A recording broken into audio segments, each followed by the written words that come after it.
Ողջույն Աստծո ժողովրդին։ Այսօր 13-րդ թողարկումն է, նկարահանվում ծիրեներ եւ ես խոսելու եմ Քրիստոս ծնվում է Բեթլեհեմում։ Քրիստոսի ծնունդը, ինչպես է կատարում Քրիստոսի ծնունդը, ինչպես է լինում Քրիստոսի ծնունդը։ Ամեն հավատացյալ պետք է Քրիստոս ունենա, որտեղ Քրիստոսն է ճշմարտությունը, ճանապարհը եւ կյանքը։ Ամեն հավատացյալ պետք է Քրիստոսը իր մեջ ունենա, որպեսզի մեղքերին իր մեջի Քրիստոսը հաղթի, ինքը իրանով չի կարող հաղթի։ Դրա համար շատ անհրաժեշտ է իմանալ ո՞նց է ծնվում Քրիստոսը մեր մեջ, ո՞նց ունենանք մենք Քրիստոսին, որպեսզի հաղթահարենք այս աշխարհին։ Ես կկարդամ հիմա Մատթեոս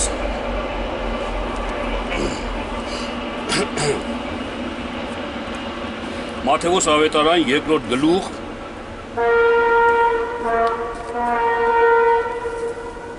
Մատթեոս ավետարան 2-րդ գլուխ առաջին խոսքը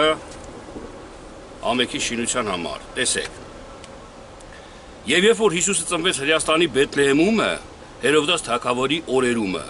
արևելքից մոգեր եկան Երուսաղեմ եւ ասացին եւ այլն, ասում են Քրիստոսի մասին։ Եվ սիրելիներ 2-րդ գլուխ 16-րդ խոսքում Հերովդեսը տեսնում է, որ մոգերից խափնվեցավ, այսի բոլորս էլ գիտենք այս պատմությունը, ես չեմ ուզում կարդամ երկարացնեմ։ Այն ժամանակ Հերովդեսը տեսնելով թե խաբվեցավ մոգերիցը շատ բարկացավ եւ ուղարկեց կոտորեց այդ ամեն երեխաներին, որ Բեթլեհեմում է եւ նրա 4 կողերում էին, 2 տարեկաններին եւ նրանցից ցածերին։ Տեսեք սիրելիներ։ Հիսուս Քրիստոսը ծնվեց Բեթլեհեմում։ Բեթլեհեմ բնագրով թարգմանվում է տուն կերակուրի։ Տուն կերակուրի, ոչ թե ինչ-որ մի հատ տուն կա շաշարանա կամ ռեստորանա, որ պետք է այդաս ընդեղ ուտելու համար։ Հոգևոր իմաստով տուն կերակուրի, սա մեր մեջ է կատարվում։ Աստծո խոսքը մենք գիտենք ամեքսել, որ կերակուր է մեր հոգիների համար։ Եվ երբ որ մենք կերակրվում ենք Աստծո խոսքով, կերակրվում ենք, այս ժամանակա Քրիստոսը գալի։ Տեսեք, լավ մի քիչ ավելի մանր ասեմ, սիրելիներ։ Երբ որ 2-3 հոգի այնտեղ ելնի, ես ներկա եմ, Հիսուսն ասեց։ Ներկայա, քանի որ դեռ մարդ չկա, հավատ չկա, Քրիստոսին չեն փնտրում, արդարություն չկա, Քրիստոսը չկա, օծությունը չկա տեղ։ Բայց քանի որ 2-3 հոգի հավաքվում են, Քրիստոսն ասում է, որ ես այնտեղ ներկա եմ։ Տեսեք, դա կոչվում է տուն կերակուրի, Բեթլեհեմ։ Քրիստոսը ծնվում է Բեթլեհեմում։ Երբ որ մենք մի քանի հոգով կամ պաշտամունքի ժամանակ խոսում ենք Աստծո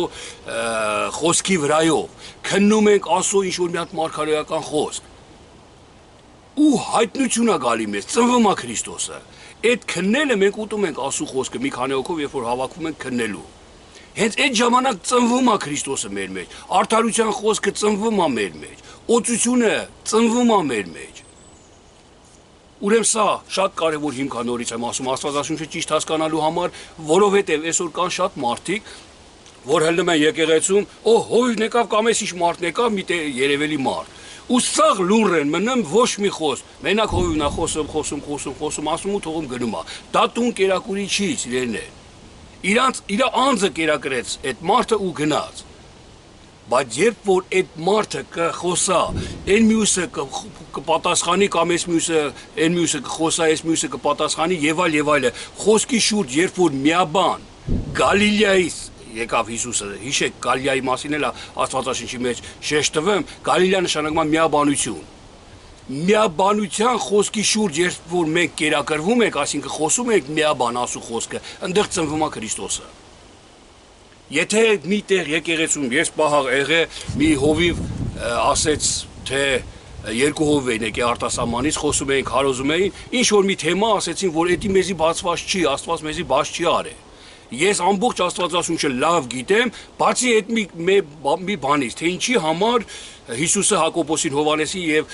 Պետրոսին վերցրեց, առանձնացավ լեռը բարձրացավ։ Ինչի համար միշտ այդ 3-ին էր առանձնացնում։ Էդի ինձի բացված չի, ինքը իր բերանով ասեց այդ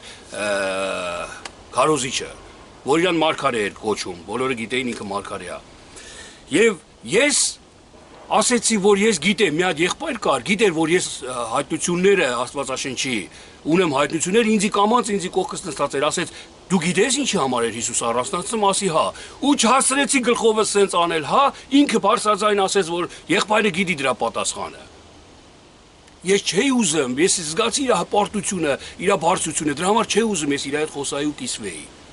Բայց եղբայրս ես որ ասեց, ինքը գիտի, էսիս էս թարս նայեց, չասեց, ինչ գիտես, դե ասա ոնց է, կամ ասա մենք էլ իմանանք, ոչ մի բան չասեց, թարս նայեց ու ասեց, ես Աստծո մարգարեն եմ, այդ Աստված ինձի բաց չի արես, ինչ որ մեկին է բաց արե, ու չլսեց ինքը, հասկանում եք սիրելիներ, այդպիսի խոսակցությունը դա կերակուրի տուն չի, ոչ էլ այդտեղ Քրիստոսը հայտնվում է, ծնվում է։ Չի ծնվում Քրիստոսը այդ նման իրավիճակների մեջ։ Եթե Գալիլեա կլինի, միաբանություն կլինի, մեկից մեկ բարձր չենք դասի, չեմ ասի ես հովիվ եմ, դու հրտես ինչ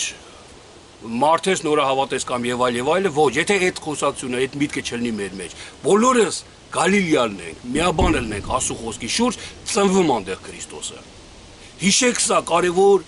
շատ կարևոր հիմք է Աստվածաշնչին, Աստվածաշունչը հասկանալու, իմանալու համար։ Երբեք մի եղեք միշտ սովորացնելու դերում։ Միշտ լսեք։ Բաղամը մարգարե էր, բայց էշը խոսած ինքը լսեց, ծեծեց էշի։ Էշին լսեց ինքը, դրա համար իր աչքերը բացավ ու հրեշտակին նոր տեսավ։ Եթե էշին չլսեր, անդադ կծեծեր, իր աչքերը չեր բացվի, չեր էլ տեսնի հրեշտակին։ Տեսեք, լսեք, ամենքին ով ուզում ալնի, նորահավատ լինի, անհավատ լինի, Եհովայի վկա լինի, մորմոն լինի, չգիտեմ ինչ կրոններ էլի կան երկրի վրա, ինչ էլ որ ուզում ալնի, լսեք իրանց։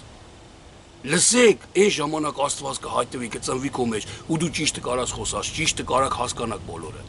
Բայց եթե մեկը մեկին չի լսում, մեկը անդադ ուզում է ինքը խոսա, այն մյուսը չխոսա, անդադ իրան գիտունի տեղա դնեմ, դիմացինին հիմարի տեղ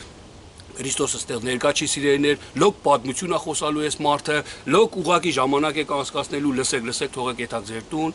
ոնց որ հիմա կատարվում է շատ տեղերում։